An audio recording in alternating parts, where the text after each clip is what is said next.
The Seed of Sorrow.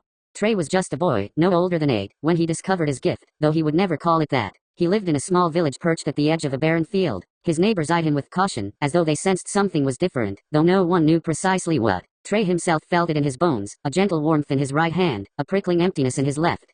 One late afternoon, he wandered away from the village, following the faint sound of crying. He found a wounded fox caught in a rusted trap. Its leg was bleeding badly, and the animal's eyes gleamed with fear. Heart pounding, Trey knelt beside it, unsure of what to do. A tingling sensation raced through his right arm, urging him to touch the creature's wound. When he did, a soft, golden glow spread from his fingers, and the fox's wound mended before his eyes. Stunned but relieved, he let the fox go free, marveling at what he had done. Overwhelmed by a swirl of curiosity and pride, Trey rushed home to tell someone, anyone. But before he reached his doorstep, he saw a gang of older children from the village tormenting a stray dog, throwing rocks to drive it away. Without thinking, he ran forward, anger flaring in his chest. This time, it was his left hand that seemed to hum, and with a sudden jolt, a dark burst of energy lashed out, dissolving the rocks, and the ground beneath them, into nothing.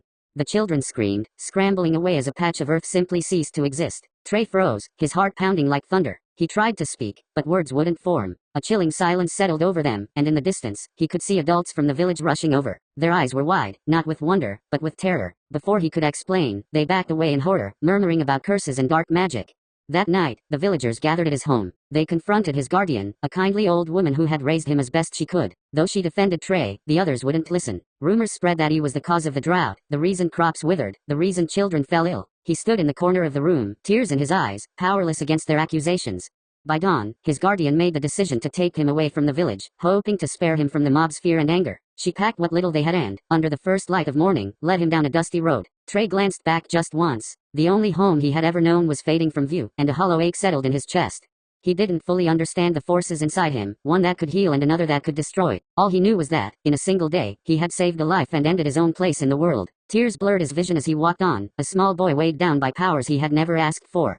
Trey's grief swallowed him whole as he stared at his guardian's lifeless form, his hands trembling with the weight of what he had done. Desperation took hold, and without thinking, he turned his destructive power on himself, wanting nothing more than to disappear, to erase his own existence as easily as he had taken hers. But as the void surged through his body, it failed to consume him. Instead, his creative nature fought back, refusing to let him break completely. The result was something far worse, a body marked by deep, unhealing cracks, jagged reminders of his failure. No matter how much destruction he unleashed upon himself, he would never be able to erase himself. He was forever trapped in the balance between creation and ruin, his own flesh a testament to the pain he could never undo. In the silence of that long, lonely road, Trey whispered a goodbye to the life he left behind, knowing nothing would ever be the same again.